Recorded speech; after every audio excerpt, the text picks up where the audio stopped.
اللہ، اللہ کا رنگ. پیچھے رنگ کے لیے آپ ایک اور لفظ بھی پڑھ چکے ہیں، وہ کیا تھا؟ لون. اور یہ ہے صبغہ. دونوں میں ڈفرنس ہے.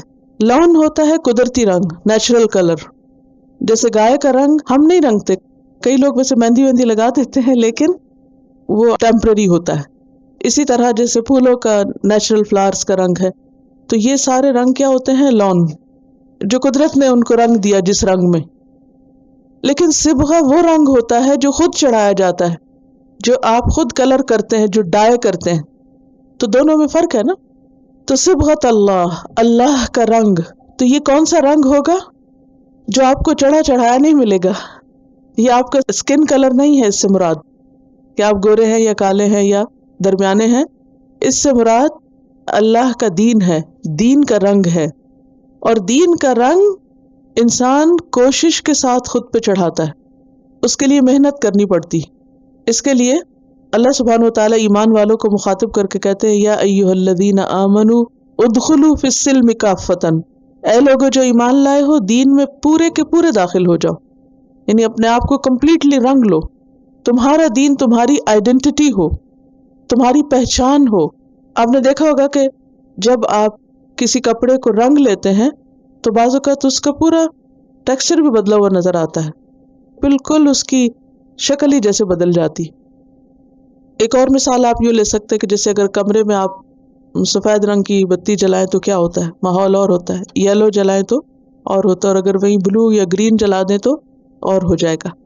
تو اسی طرح دین کا رنگ جب انسان پہ چڑھتا ہے تو وہ صرف ظاہری کچھ ریچولز کے نظر آنے کا نام نہیں ہے، وہ پوری پرسنالٹی کے تبدیل ہونے کا نام ہے، پوری شخصیت کا بدلنا ہے، جس میں انسان کے اٹھنے بیٹھنے، بات کرنے، چلنے پھرنے، کھانے پینے، سونے جاگنے، کام کاج، لوگوں کے ساتھ معاملہ کرنے، بول چال کا انداز، عبادت کے طور طریقے، اس کا لباس، اس کا لینا اور دینا، ہر چیز میں تبدیلی آتی. اور آپ دیکھ کے پہچان سکتے ہیں کہ اس شخص پر دین کا رنگ ہے یا نہیں. اور یہ صرف دین پڑھنے سے بھی نہیں چڑھ جاتا کہ اگر کوئی یہ سمجھے کہ ہاں مجھے بہت کچھ معلوم ہے اور وہ ہر موقع بے موقع آیات کوٹ کرتا رہے بیٹھ کے. کچھ لوگوں کی عادت ہوتی ہے نا کہ ان کو آیتیں حفظ ہوتی ہیں، یاد ہوتی ہیں، حدیثیں یاد ہوتی ہیں، پھر وہ جہاں موقع آتا ہے وہاں پر کوٹیشنز تو فوراً دے دیتے ہیں، بلکہ قرآن مجید کے احکامات کو بطور کوٹیشن کے لے لیتے ہیں، لیکن وہ کیا کہتی ہیں، اس کا کیا مطلب ہے، اس کے مطابق کرنا کیا چاہیے، اس کی طرف ان کی توجہ نہیں ہوتی. تو یہاں پر اللہ سبحانہ وتعالی ہم سب سے مخاطب ہیں اور ہم سب سے یہ چاہتے ہیں کہ ہم اپنے اوپر دین کا رنگ چڑھائیں، جس کو اللہ نے اپنا رنگ کہا ہے، صبغۃ اللہ. ویسے بھی آپ نے دیکھا ہوگا کہ بعض مذاہب کے اندر جب کوئی شخص کنورٹ ہوتا ہے، یعنی اس مذہب کو اختیار کرتا ہے، تو وہ اس کو باقاعدہ رنگتے ہیں، یعنی ایک رنگ میں اس کو نہلاتے ہیں، جس کو بیپٹائز کرنا کہتے ہیں. یا بچہ جب پیدا ہوتا ہے تو خاص قسم کا اس کو غسل دیا جاتا ہے، جس کا معنی ہوتا ہے کہ وہ بچہ اب اس خاص دین میں داخل ہو گیا. تو بپتسمہ کی رسم یہود کے ہاں بھی تھی، عیسائیوں کے ہاں بھی ہے، اور اسی طرح بعض اور ادیان کے بھی اپنے اپنے رنگ ہیں. یعنی بعض رنگوں سے بعض دین پہچانے جاتے ہیں، ان کے ریلیجس کلرز ہوتے ہیں، تو ان کلرز کو دیکھتے ہی آپ کہتے ہیں کہ ہاں یہ فلاں ریلیجن کا نشان ہے. تو اسلام کے لیے کوئی خاص یلو یا ریڈ یا گرین کلر مراد یہاں نہیں ہے کہ اس رنگ کے آپ کپڑے پہنو یا اس رنگ کے اپنے کارپٹ بچھاؤ یا کوئی خاص رنگ اختیار کر لو تو وہ رنگ تمہارا جو ہے وہ ایک دین کا سمبل بن جائے گا. یہ نہیں. جیسے ہمارے ہاں لوگوں نے بعض اوقات کالا اور بعض نے گرین کیا بنا رکھا ہے، ریلیجس کلر بنا رکھا ہے، کیونکہ خانہ کعبہ کے اوپر بلیک کلر کا غلاف ہے تو کچھ لوگ کالے کپڑے کو پہننا یا کالے رنگ کو دین کا شعار سمجھتے، کچھ گرین، روزے کا رنگ گرین ہے تو اس سے گرین رنگ دین کا رنگ سمجھتے ہیں، اور ہر ریلیجس فنکشن میں وہ رنگ حاوی ہوتا ہے.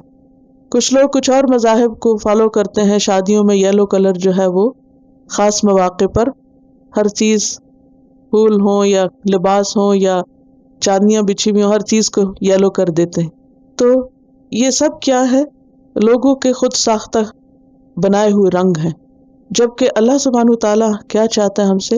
صبغۃ اللہ، کہ تم اللہ کا رنگ اختیار کرو، اللہ والے بنو، جس کے لیے ہم نے شروع میں پڑھا تھا کہ قرآن مجید پڑھنے کا ہمارا مقصد کیا ہے، وَلَكِنْ كُونُوا رَبَّانِيِّينَ بِمَا كُنْتُمْ تُعَلِّمُونَ الْكِتَابَ وَبِمَا كُنْتُمْ تَدْرُسُونَ، لیکن یہ کہ تم ربانی بن جاؤ، اللہ والے، رب والے، تمہارا تعلق رب کے ساتھ مضبوط ہو، کیونکہ تم کتاب کو پڑھتے ہو، پڑھاتے ہو۔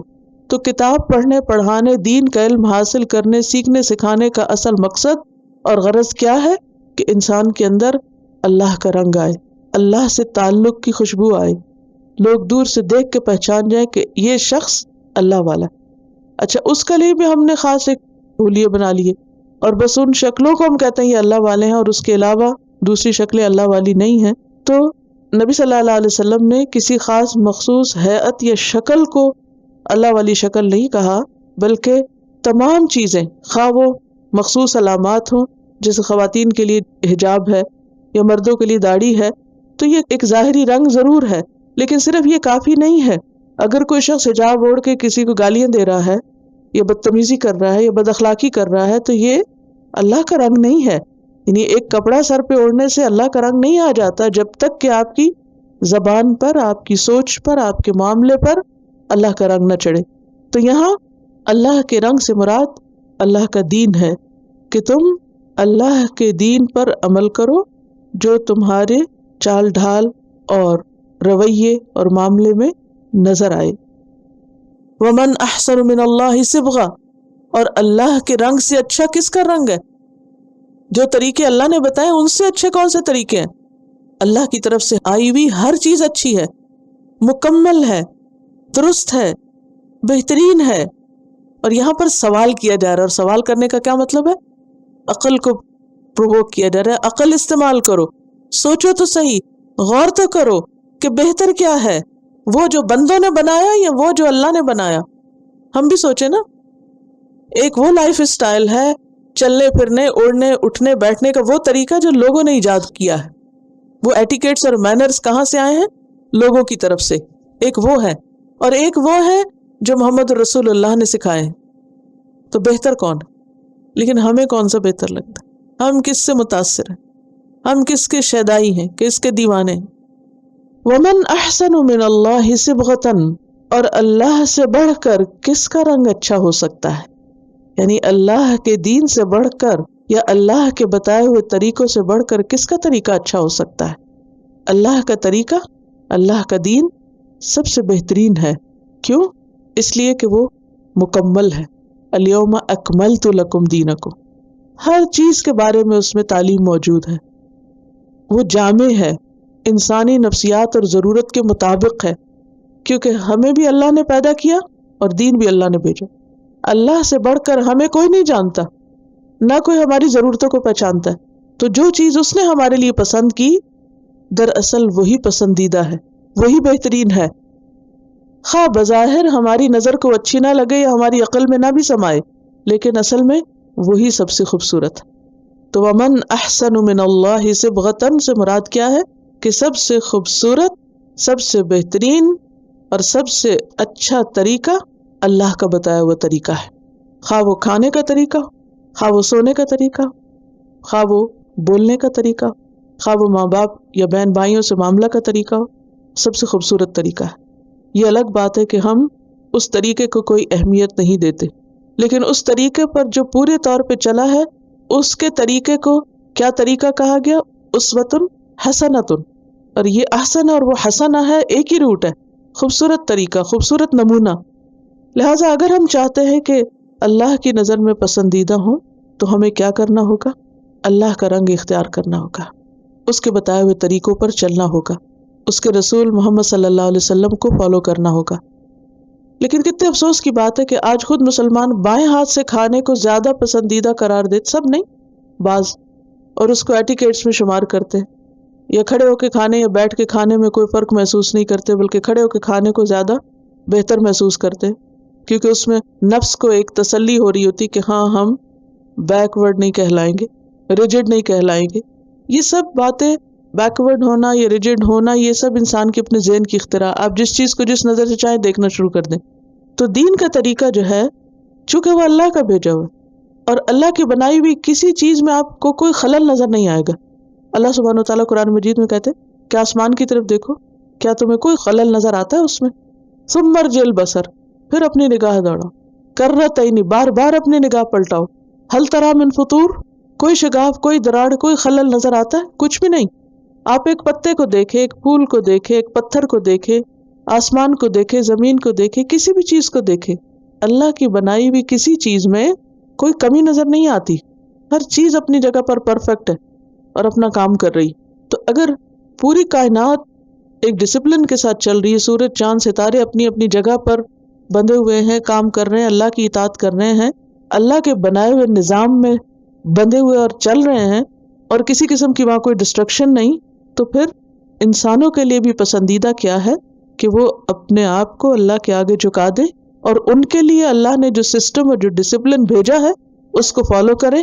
یہی سب سے اچھا ہے اگر وہ جانے.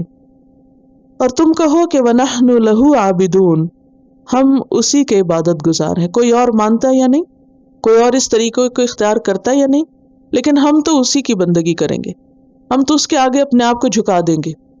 إِيَّاكَ نَعْبُدُ وَإِيَّاكَ نَسْتَعِينُ. تو یہ نحن لہو عابدون اصل میں وہی معنی رکھتا ہے إِيَّاكَ نَعْبُدُ کا ہی. تو گویا اللہ کا رنگ اختیار کرنا کیا ہے؟ اللہ کے بندے بن جانا، اللہ کی عبادت کرنا، اور صرف اسی کی عبادت کرنا. اور عبادت کیا ہوتا ہے؟ اپنے آپ کو اللہ کے آگے جھکا دینا، یعنی اپنی مرضی کو، اپنی خواہش کو، اپنی عقل کو اللہ کے آگے جھکا دینا، اس کا حکم مانتے ہوئے اور اس کی روکی ہوئی چیزوں سے رکتے ہوئے، اور اس میں محبت اور احترام کا عنصر بھی ہو، مجبوری اور صرف مارے بندھے والی بات نہ ہو. قل